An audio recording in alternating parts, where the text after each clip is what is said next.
त्यांच्या ऑफिसमध्ये जाऊन आपण त्याची पोच घेतलेली आहे आणि त्यांना आपण दिलेली आहे. आज सगळीकडे वातावरण तयार होत आहे. अधिकाऱ्यांना पण माहित आहे की आंदोलन चालू झालेलं आहे, पण आपलं आदिवासींचं आंदोलन आहे. हेच जर मोठ्या भांडवलदाराचं आंदोलन राहिलं असतं तर गाड्या घोडे घेऊन त्याच्या पाठीमागे फिरले असते. तर त्यांना वाटतंय अजून काही दिवस हे लोक घोषणा देतील, बोंबलतील आणि शांत होतील. परंतु आपण काही अधिकाऱ्यांना कल्पना आहे की लाल बावड्याची ही ताकद ही मुंबईच्या सरकारने पण पाहिलेली आहे.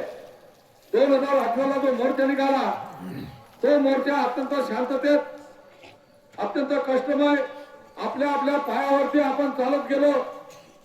आपलं अन्न आपणच खाल्लं. कोणी हॉटेलमध्ये जाऊन काहीतरी खाल्लं आणि निघून गेलं असं तर भाग झाला नाही.